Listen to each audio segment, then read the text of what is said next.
Yaa harka fuunee akkam jirtanii hordoftoota kiyya jaalatamuudhaaf kabajamoo nageenya ararri waaqayyoo lafaaf iddoo jirtan hundumatti isiniif haa baay'atu jecha alaamanni sa'a namni jaarsa jaartiin hundu nagaa jirtu anis nagaan jira qaxaleen keessa yookiin modelistiin keessan ishee lakkoofsa 8 jechaadha. Egaa guyyaa har'aa kana viidiyoo kana keessatti shamarran gola madaamii jirtan hundi keessan ilaallata jechaadha viidiyoon kun. Hunda keessan warri biyyaa baatanii gola namaa keessa yeroo dheeraa jiraattanis akkasumas warri reefu dhufaa jirtan akkasumas immoo warroonni gara biyya ormaa kana deemuudhaaf karoora qabdan dirqama wantoota nama isinitti mukana beekuu qabdan jechaadha. Obboleessi keenya asirratti suuraa isaa amma eegsirra godhee argitan kuni maqaan isaa Zakii jedhama. Akkuma haadha hin qabu mucaan kuni barataa ture yeroo obboleetti keenya takka wal jaalatan jechaadha. Obboleettiin keenya takka akka seenaa ishee himatteeti jechaadha. Haadha abbaa hin qabdu intala maatiin ishee irraa du'anidha yatiima. Innaa obboleettiin keenya kun mucaa kanaan karaa onlaayinii akkuma nama kamiitu wal baran jechaadha. Mucaan eegsirra goone kana jechaadha. Haadha manaa amma wajjin jiru kana nikaa hidhatee ishiitti taphatee ka'ee waan ishii godhe isinitti hima. Obsaan na caqasaa viidiyoo kana immoo sheer waliif godha hundi keessan uyyuu shamarran gola madaamii jirtan hunda keessan ilaalata. Egaa obboleessi keenya kun mucayyoo tanaan haadhaaf abbaasii ta'a. Haga dhuma jireenya koo waliin taana jedheenii waliin jiraatu bilbilaan wajji manaa sa'aa ture yeroo dheeraa isheenis amantee itti of gattee yeroo inni baratu isa waggaa 5 barnoota barsiiste yuunivarsiitii galee eebbifame gaafa yuunivarsiitiidhaa gadi bahu ishee dhiisee ta'uu dubartii amma wajjiin suuraa ka'ee jiru kana nikaa hidhateetiniin wal fuudhan jechaadha. Nikaa hidhatee obboleettiin keenya kun immoo kan jirtu gola namaati. Mallaqa isheetitti hin hafne umrii isheetitti hin hafne jaalallee kanas argachuu hin dandeenye. Jiddu deemtuun takka turte riyaan ishee jechaadha. Isa gaafattiif jechaadha. Gaafa gaafattu nikaa baga hidhatte rakkoo hin qabu mucayyoo tanallee hin dhiisinii. Amaana rabbi sitti kenneedha. Haadhaaf abbaan qabdu si amantee sitti of gatteeti jetteen jechaadha. Tole jedhee ka'ee takka ture ishii tanaanis haasa'uu didee bilbilatti ofii cufatee zim jedha. Tun immoo miidiyaa fayyadamu sin beektu feesbuukiin ishii isatu harkaa qaba waa hundaan hordofa ture mucayyoo tana jechaadha. Dhumarra garuu bilbila jara lachuurrayyuu hiriyaa ishii tanarraayis ishiirrais kaasuu didee tana wajjin tan samaana hidhate tana wajjin ka'ee suura poosti godhataa jechaadha. Mucayyoon kun kan jirtu gola namaati. Haadhaaf abbaa qabaattee nama gadda ofii kan itti ibsattu hin qabdu kan nama gaddisiisu jechaadha. Shamarran keenya isinitti hima jechaadha. Maaliifan gabaabsee dubbadhe viidiyoo kanarratti ofaa bartaniif waan inni jechuu barbaadu akkuma waliigalaatti dubartoonni gola namaa deemaa jirtanis han deemuudhaaf karoora qabdanis wanni isin beekuu qabdan nama kamuun amaniin alaala. Keessattuu ijoolleen haadhaaf abbaa hin qabne akkaawuntii mataa keessanii banadhaa koottaa. Maqaa birrii keessan nama tokko irrattu hin ergina. Maqaa keessaniin akkaawuntii dhuunfaa keessan banadhaa koottaa. Maaliifii boru namaanis waliin dhabdu humni keetis bakkeetti hin badu. Duratti illee gizee nu biyyaa baanu bara duraa sani akkanatti gorsa akkanaan arganu dhugaa namni gorsu hin jiru. Silkiiyyuu hin qabnu nuti. Sa'aatii kan bariitii sa'aatii kam nutti hin jenneen beenu. Alaarmii nu bitanii sa'aatii alaarmii tan namatti iyyitee nama kaasisan ishii mataa jala godhannee kaan rafnaa sa'aatii itti kaanu sanitti yoo gahin iyyitiin kaana jechaadha laa. Inna amma akka asiniin jechuu barbaade yeroo ammaa teekinooloojii jira miidiyaatti barnoota dubartoota miidhaman hedduu argitanii isinii fakkeenyaa ta'uufi malee wanni namni tokko viidiyoo maxxansuuf dhimma biraatii miti. Ani miidhame namni biraan miidhame miidhaan kun narra gahee nama biraarra gahin kan jedhan obboleeyyan keenya viidiyoo hojjetanii poostii nuu godhu jechaadha. Soonu too itti fayyadamaa jirra dubartoonni hin jirru. Amma nama baay'eetu miidhamaa jira yeroo ammaa kanattu jechaadha. Amma fakkeenya dhiironni keenyallee dubartootaaf dhimma hin qaban birrii malee jechaadha. Birrii sanirraa nyaatanii balleessu. Ijoollee baay'ee kinoo fuudhaniitiin hin deessee ji'a tokkoffaa ji'a lamaffaatti daa'ima odoo harmi ishiitu irra in aanan yaa'uun irraa hin dhaabatiin daa'ima haadha adda baasanii gara biyya namaa ergaan birriif jechaadha. Gaafa achi deemte ishiin ji'a 2 ji'a 3 4 dalagdee jette. Daa'ima sanaadha isaati irratti gate inni dubartii biraa fuudha jechaadha. Isinoo gola daa'ima keen guddifanne birrii keessatti nafne lama dhabdee bakkeetti haftee jechaadha. So adaraa keessa shamarran keenya gola madaami jirtan hundumti keessan viidiyoo kana waliif sheer godhaati wal dhageeffachiisa. Rakkoo keessa walaa baraarru. Nama kamuun amaninaa yeroon badee jira namni amanamu hin jiru bara kana keessa.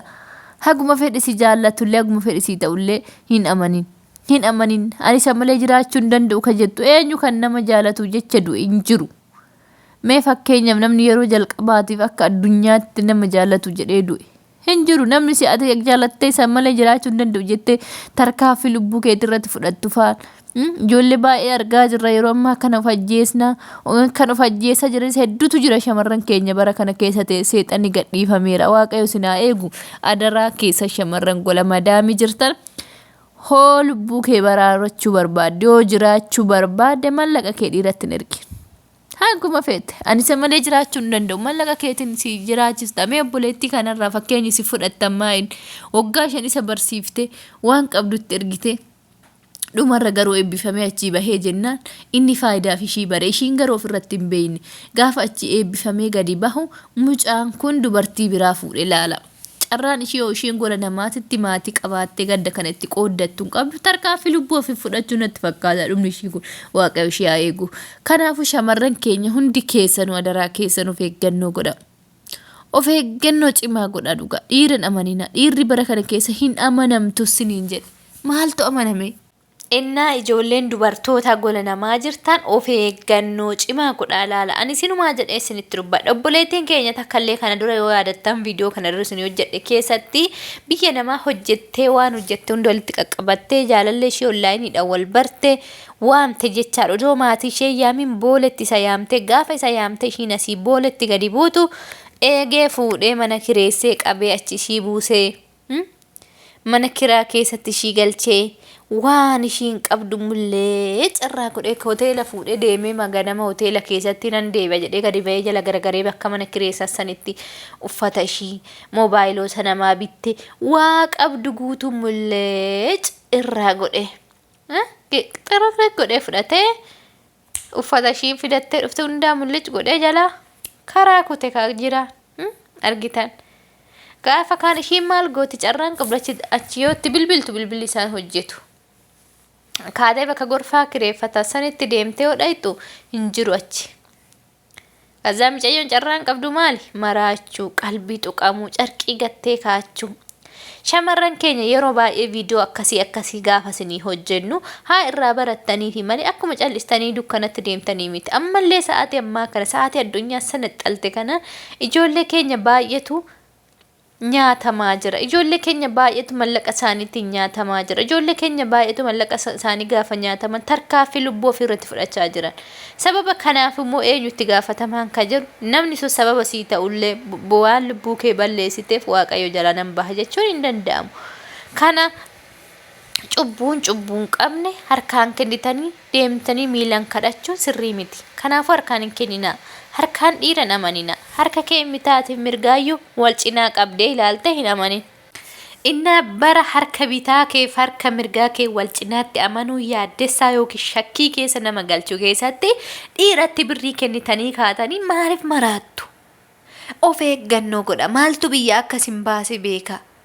Dhiirri har'a sii du'u kun ergaati biyyaa baate gaafa ati biyya keessa jirtu sana maaf si yaadachuu dadhabe maaf si jaalachuu dadhabe maaf gaafii jaalalaa si gaafachuu dadhabe maaf jaarsa ergee si fuuchuu dadhabe odoo si barbaada ta'e laa dura inni si barbaadu kan si barbaadu inni faayidaadhaaf gaafa ati biyyaa baatu birri hojjettee fiddi jedheeti birri ati hojjettee fiddu san garuu xab jettee dafqa kee hojjettee fiddala namni hin dogongora gizee tokko hin dogongora gizee lama hin dogongora.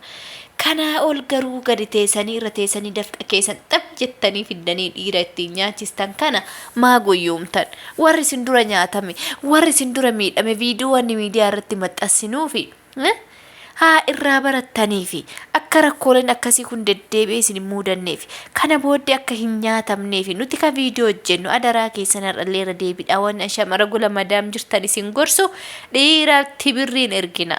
Harka keessanii fuutanii birriitti ergitanii miilan deemtanii gaafachuun hin argamsiisu birrii kee. Sana booddee gaafa abdii kutatte mallaqa jette lubbuu kee balleessita. akka kun hin dhufneef dursinee viidiyoo hojjenna nuti. Akka kun hin dhufneef dursinee gorsa isiniif laanna nuti. Kanaafuu addarraa keessa shamarran gola madaamii jirtan hunduma keessan ilaallata viidiyoon kuni sheer waliif godhaatii wal qaqqabsiisa. Walaa gorfannu, xiqqeenyarraa walaa deebisnu, daandii malee itti gaafa kufnu kufaatii kana jala walaa oshinu. Inna shamarran keenya gorsa nu siniif laannu guyyaa guyyaadhaan hojiitti addarraa keessan. Gaafa miidhamtan, gaafa rakkoon sinirra ga'e, gaafa qabeenya keessa samtan tarkaanfii lubbuu keessan akka fudhanneef har'a dursinee viidiyoo kana isinii hojjenna jechaadha. Ijoolleen baay'een nyaatamanii mallaqa isaanii duquuq jedhanii kun booletti dhiira yaamee mul'icirraa godhee kun onlaayiniin birriitti ergitee har'a gisee namni gasanaxxale kana durallee ijoolleen dura dhufanii nama gorsan argatanii bilbilallee qabanii gisee baranu biyyaa baanu nookii ayyuu nutti hin dhiistu haramni waan biraa dhiisati. Bara ammaa kana bilbilli tolee miidiyaa hordoftanii waa hedduu argitanii gaafa maabaraawii barattan gorsoota isiniif kennan hedduutu jira. Kanuma hundarra tarkaanfattanii har'a dhiiratti birrii nyaachistanii booddee gadi baatanii gaafa boossan mee maaltu isiniif halale? Carraan qabdu nu fajjeessu ta'e jechaadha. Maaliif lubbuu kee balleessita? Dura of eeggannoo godhe addarraa obboleettii kiyya hangola namaa keessatti sa'aatii 24 dhaabatte duuddi keessa citu jechaadha. Addarraa keessan har'allee irra deebiidha waan isinii dhaamoo jiraate of eeggannoo godha. Eenyu maaliif na jaallachuu didan dura gizeen biyya jiru jedhi yaadi. Lammaffaa ergan biyyaa bahee har'a maal ani har'a mul'adhe ani har'a dhaladhe dur maaliif hin jirre ka jedhullee of keessa qaraqqariitee gaafii akkasii sammuu kee keessa ofii bitaa mirga madaalchisi caqasi ilaali. Yoo kana hin gootu taate faayidaan hin jiru.